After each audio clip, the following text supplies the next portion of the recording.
Hello everyone, Assalamu alaikum. Hope you all doing good. Here also same. இன்னைக்கு வீடியோவில் நான் 2 days back வந்து plan shop போயிருந்தேன். அங்கே எடுத்த சம் கிளிப்ஸோடு என்னோட ஒன் டைம் மீல் ரெசிபியும் உங்களோட ஷேர் பண்ணியிருக்கேன். Hope you all will enjoy this video. இன்றைக்கி ரெசிபியை பார்த்தீங்கன்னா நான் தேங்காய் ரொட்டி தான் செய்ய போகிறேன். அதுக்கு முதல் வேலையாக வாட்டரை ஃபில் பண்ணி கோகோனட்டை அட்லீஸ்ட் ஒரு 3 hours வரைக்கும் நான் போட்டு வைக்க போகிறேன். ரீசன் என்னென்னா நம்ம ஊரில் மாதிரி இது ஃப்ரெஷ்ஷாக கிடைக்காதனால இது வந்து நம்ம வாட்டரில் போட்டு வச்சா தான் அட்லீஸ்ட் நம்ம ஸ்க்ரேப் பண்ணும்போது அந்த மீட் வேரியா ஷெல் வேரியா ரிமூவ் ஆகாமல் கொஞ்சம் ஈஸியாக இருக்கும். அதனால தான் நான் இது போட்டு வைக்கிறேன். இது அப்படியே இருக்குது. நான் இப்போ என்ன பிளான்ட்ஸ் வேலையை தான் கொஞ்சம் செய்ய போகிறேன். இதை செய்கிறதுக்கு முன்னாடி நான் போன பிளான்ட் ஷாப் எப்படி இருந்ததுன்றது நான் உங்களுக்கு காட்டிடுறேன். இந்த ஷாப்பில் பார்த்தீங்கன்னா எல்லா வெரைட்டியான பிளான்ட்ஸும் வந்து அவைலபிளாக இருக்குது. நான் லாஸ்ட் ஒரு 6 months பிஃபோர் இங்கே போயிருந்தேன். இந்த டைமில் எலோவேரா ஜஸ்மின் இது மாதிரியெல்லாம் பிளான்ட்ஸ் வங்கிட்டு வந்திருந்தேன். ரீசெண்டாக நோட்டீஸ் பண்ண விஷயம் என்னன்னா, நம்ம ஏஷியன் கண்ட்ரீஸில் மாதிரியே இப்போ இங்கேயும் கூட பனானா, பப்பாயா அண்ட் மேங்கோ அது மாதிரி ட்ரீஸ் எல்லாம் நிறைய பேர் இப்போ கார்டனில் வைக்கிறாங்க. அந்த பிளான்ட்ஸ் எல்லாம் பார்க்க டைமில் வாங்கணும் போல் இருந்தாலும் கார்டன் ஃபெசிலிட்டிஸ் இல்லைன்றதுனால இன்டோர் பிளான்ட்ஸ் தான் நான் கொஞ்சம் சூஸ் பண்ணேன். அதில் இந்த மாதிரி கேக்டஸ் எனக்கு ஆல்ரெடி வீட்டில் இருக்கிறதுனால கொஞ்சம் டிஃப்ரெண்ட்டான கேக்டஸ் இருந்தால் கொஞ்சம் பார்ப்போன்னு சொல்லி யோசிச்சிருந்தேன். ஸோ நான் சூஸ் பண்ணது இந்த கேக்டஸ் தான். இது கொஞ்சம் மிடில் சைஸில் இருக்கிறதுனால இது கொஞ்சம் ஈஸியாக இருக்குன்றதுனால இதை கொஞ்சம் சூஸ் பண்ணேன். இதுக்கு பேரல் கேக்டஸ்ன்னு சொல்லுவாங்க. இதில் ப்ளஸ் பாயிண்ட் என்னன்னு பார்த்தீங்கன்னா, ஒரு ஒன்ஸ் இன் 2 months வந்து வாட்டர் விட்டாலே போதும். அண்ட் அது கூடவே பார்த்தீங்கன்னா இந்த லக்கி பேம்பு அண்ட் மணி பிளான்ட்ஸும் சேர்த்தே வாங்கிட்டு போயிருந்தேன். நார்மலாக பிளான்ட் ஷாப்பில் பார்த்தீங்கன்னா எல்லா பிளான்ட்டுமே வந்து கொஞ்சம் சின்ன சின்ன வாஸில் மாதிரி தான் பிளான்ட் பண்ணியிருப்பாங்க. ஸோ நான் ஃபஸ்ட்டுக்கு வீட்டுக்கு வந்த பின்னாடி எனக்கு தேவையான சைஸ் வாஸில் தான் நான் எல்லா பிளான்ட்டையுமே சேஞ்ச் பண்ணிடுவேன். ஸோ அதை மாதிரி தான் இந்த மணி பிளான்ட்டையும் நான் சேஞ்ச் பண்ணி, ஏன்னா இந்த வாஸ் வந்து நான் ஹேங் பண்ணி இல்லாமல் நான் ஃப்ளோரில் வைக்கிறதுனால கொஞ்சம் பெரிய வாஸாக எடுத்து அதை கொஞ்சம் சேஞ்ச் பண்ணினேன். நம்ம என்னத்தான் இன்டோர் பிளான்ட்ஸ் வச்சுருந்தாலும் நம்ம வெக்கேஷன் போகிற டைமில் அதை பற்றி கொஞ்சம் வரி பண்ணுவோம். அதனாலே நான் என்ன பண்ணுவேன்னா கொஞ்சம் கேக்டஸ் என்ன கொஞ்சம் ப்ரிஃபர் பண்ணுவேன். ரீசன் என்னென்னா, நம்ம வெக்கேஷன் போகிற டைம் மட்டுமே நம்ம வாட்டர் விட்டுட்டு போனால் ஆஃப்டர் வெக்கேஷன் வந்து வாட்டர் விட்டாலே போதும். அதுக்கு இந்த கேக்டஸை பொறுத்த வரைக்கும் இதுக்கு சாயில் மட்டும் இல்லாமல் நான் அது கூடவே சாண்டே மிக்ஸ் பண்ணி தான் இதை பிளான்ட் பண்ணுறேன்.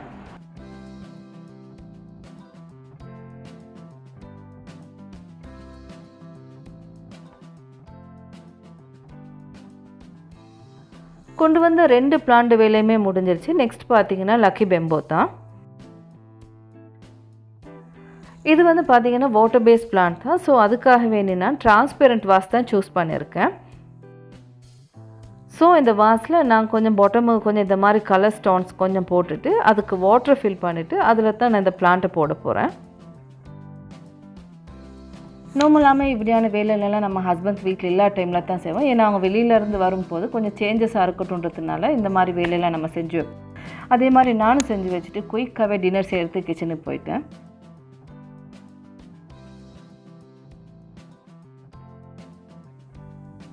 கோகோனட்டை பார்த்தீங்கன்னா 3 hours கம்ப்ளீட்டாகவே வாட்டரில் இருந்ததுனால கொஞ்சம் ஈஸியாக நான் அதை உடச்சிட்டேன். அதை கொஞ்சம் ஸ்க்ரேப் பண்ணிடுறேன். இந்த கோகோனட் ஸ்க்ரேப்பரை பற்றி சொல்லணுன்னா, இங்கே வந்து அவைலபிளாக இருக்குது வந்து இந்த கிச்சன் கவுண்டரில் இல்லாட்டி கிச்சன் டேபிளில் ஃபிக்ஸ் பண்ணுற மாதிரி தான் இங்கெல்லாம் அவைலபிளாக இருக்குது. அது வந்து எனக்கு அன்கம்ஃபர்டபுள்ன்றதுனால நான் இது ஸ்ரீலங்காலேருந்தே கொண்டு வந்து தான் நான் இங்கே யூஸ் பண்ணுறேன். கோகோனட் ரொட்டியை பொறுத்த வரைக்கும் ஒவ்வொருத்தர் ஒவ்வொரு மெத்தடில் செய்வாங்க. Rice flour, all purpose flour, அது இல்லாமல் ப்ரௌன் ஃப்ளார் இதெல்லாம் ஆட் பண்ணி செய்வாங்க. எங்கள் வீட்டில் எல்லாருமே எப்போயுமே ஓல்ட் பர்பஸ் ஃப்ளாருக்கு தான் விருப்பம். ஸோ அதை மட்டும் யூஸ் பண்ணி தான் எப்போயுமே நான் செய்வேன். ரேஷியோ பார்த்தீங்கன்னா, நம்ம எந்த கப்பில் நம்ம கோகோனட்டை மெஷர் பண்ணுறோமோ அதே கப்பில் தான் ஃப்ளாரையும் நீங்கள் ஆட் பண்ணணும். நான் 1 cup கோகோனட்டுக்கு வந்து 2 cups ஃப்ளார் ரேஷியோவில் தான் எடுத்திருக்கேன். நான் இன்றைக்கி பார்த்தீங்கன்னா 2 cups கோகோனட்டுக்கு 4 cups ஃப்ளார் ஆட் பண்ணியிருக்கேன். அது கூடவே 1.5 tablespoon சால்ட் ஆட் பண்ணி நல்லாவே மிக்ஸ் பண்ணிடணும்.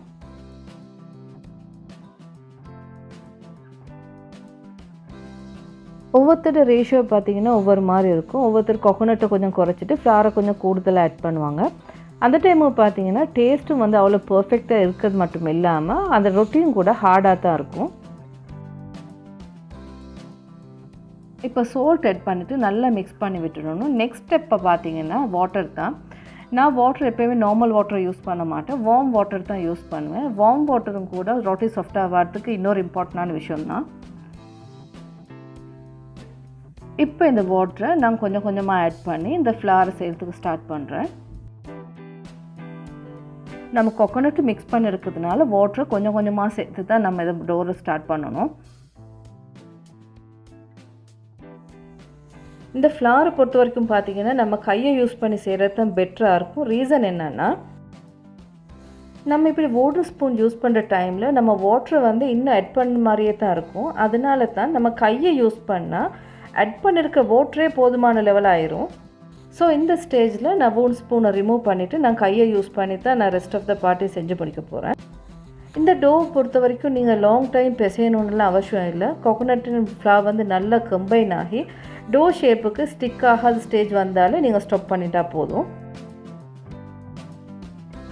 வாட்டர் ஜாஸ்தி ஆகினா டோவும் வந்து கொஞ்சம் சாஃப்ட் ஆகிரும். அந்த டைமுக்கு ஷேப் பண்ணுறது வந்து கொஞ்சம் கஷ்டமாக இருக்கும். ஸோ இந்த ஸ்டேஜில் வந்து வாட்டரை ஸ்டாப் பண்ணிவிட்டு கையாலே நல்லா பிசைஞ்சு விட்டுறணும். என் டோ பார்த்தீங்கன்னா ஸ்லைட்டாக ஸ்டிக்கியாக மாதிரி தான் எடுக்கேன். ஏன்னா நான் சம்பலை செஞ்சுட்டு தான் நான் ரொட்டியே ஸ்டார்ட் பண்ணுவேன். ஸோ அந்த 10 years கேப்பில் வந்து அந்த ஸ்டிக்கி தன்மை ட்ரை ஆகி எனக்கு ஹேண்டில் பண்ணுறதுக்கு ஈஸியாக இருக்கும். இந்த டோவை பொறுத்த வரைக்கும் ரெஸ்ட் பண்ணணும்லாம் அவசியம் இல்லை. நான் இன்றைக்கி வச்ச ரீசன் என்னன்னா, சம்பலை செஞ்சு முடிக்க வரக்காட்டியும் தான் நான் கொஞ்சம் ரெஸ்ட்டில் விட்டேன். ஏன்னா நான் ரொட்டியை செஞ்சு பேன்லேருந்து ஸ்ட்ரைட்டாகவே ரிமூவ் பண்ணி சர்வ் பண்ணிடலான்றதுக்காக வேண்டி தான் நான் அதை வச்சுருந்தேன். இப்போ சம்பலை பார்த்திங்கன்னா, இந்த சம்பல் வந்து கட்ட சம்பல்னு சொல்லுவாங்க, ஸ்பைசி சம்பல்னு சொல்லுவாங்க. இதை பார்த்திங்கன்னா கொஞ்சம் ஸ்பைசியாக தான் இருக்கும். இந்த ஸ்பைசி சம்பலை பொறுத்த வரைக்கும் பார்த்திங்கன்னா நான் அதுக்கு மீடியம் சைஸ் அனியன் எடுத்திருக்கேன். அது கூடவே மீடியம் சைஸ் டொமேட்டோனும் எடுத்திருக்கேன்.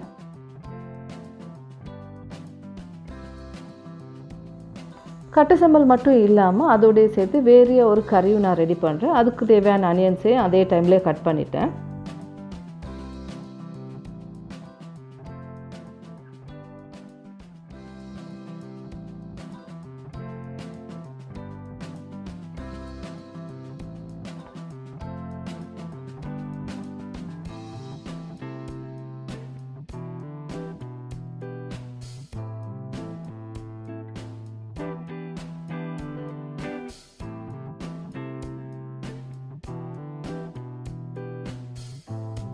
சால்ட் அண்ட் லெமன் இது ரெண்டுமே எங்களுக்கு தேவையான டேஸ்ட்டுக்கு ஆட் பண்ணலாம். நான் ஒரு ½ லெமன் தான் ஆட் பண்ணியிருக்கேன். இப்போ ஸ்பைசஸ்க்காக வேண்டி 2 teaspoon சில்லி ஃப்ளேக்ஸும் ப்ளஸ் ½ teaspoon சில்லி பவுடரும் ஆட் பண்ணுறேன்.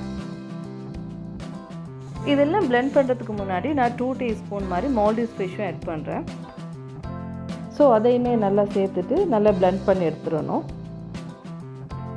மால்டிவ் ஃபிஷ்ஷை பொறுத்த வரைக்கும் இது ஆப்ஷனல் தான். எனக்கு கொஞ்சம் அந்த ஃப்ளேவர் அண்ட் டேஸ்ட் பிடிக்குன்றதுனால நான் கொஞ்சம் மஸ்டாகவே ஆட் பண்ணுவேன்.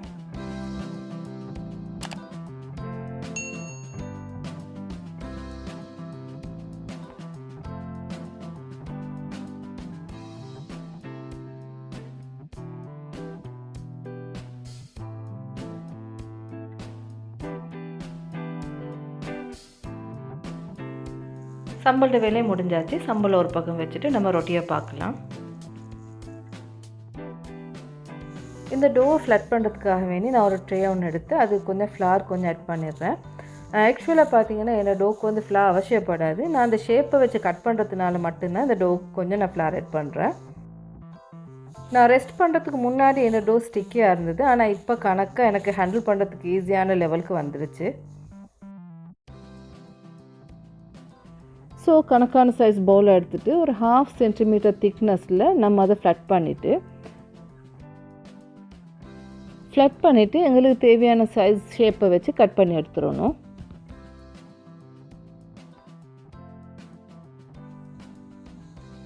நான் இந்த கிளாஸ் பவுலை தான் யூஸ் பண்ணுறேன். இது வந்து கணக்கான சைஸ் தான். நம்ம எப்பயுமே கட் பண்ணி எடுக்கிற சைஸ் வந்து பேனில் போட்ட டைமில் கொஞ்சம் சிறுசாயிரும். டோ ஃப்ளட் பண்ண ஸ்டார்ட் பண்ணுற டைம்லேயே பார்த்தீங்கன்னா நான் ஸ்டவ்வில் பேனையும் வச்சுட்டேன். பேன் நல்லா ஹீட் ஆனது பின்னாடி நம்ம ரொட்டியை போட்டு எடுத்துடலாம்.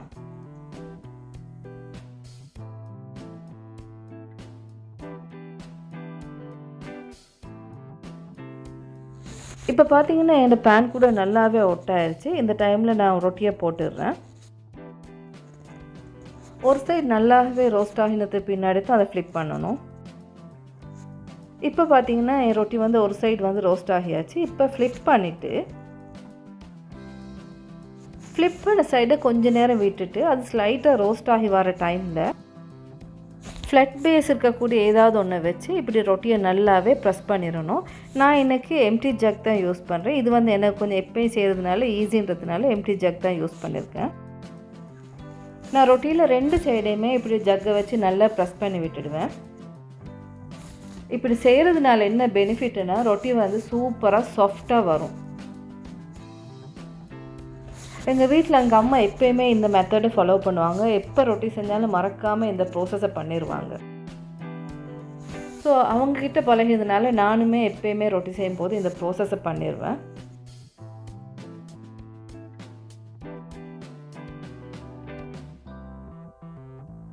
ரொட்டி எல்லாமே போட்டு எடுத்தாச்சு. ரொட்டியும் வந்து ரெடி ஆகியாச்சு. இந்த ரொட்டியை பொறுத்த வரைக்கும் கொஞ்சம் ரொட்டி ஹொட்டாக இருக்கிற டைம்லேயே சர்வ் பண்ணால் சாப்பிட்றவங்களுக்கும் கொஞ்சம் இன்ட்ரெஸ்ட்டாக இருக்கும் சாப்பிட்றதுக்கு. ஸோ இன்றைக்கி எங்கள் வீட்டில் டின்னர் வந்து கொஞ்சம் ஏர்லியாகவே ஸ்டார்ட் ஆகியாச்சு.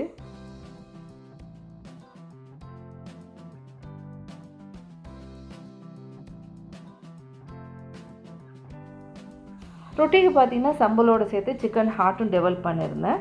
ஸோ அதையும் வச்சு இன்றைக்கி டின்னரை ஸ்டார்ட் பண்ணியாச்சு. இந்த வீடியோவில் உங்களோட ஷேர் பண்ணி இந்த சின்ன சின்ன டிப்ஸ் வந்து யூஸ்ஃபுல்லாக இருக்கும்னு நம்புகிறேன். நீங்களும் இந்த டிப்ஸை ஃபாலோ பண்ணால் மறக்காமல் கமெண்ட் பாக்ஸில் கமெண்ட் பண்ணுங்கள். த சேம் டைம் நீங்களும் இந்த வீடியோ என்ஜாய் பண்ணியிருப்பீங்கன்னு நம்புகிறேன். Hope to see you with another vlog. Stay blessed. Thank you.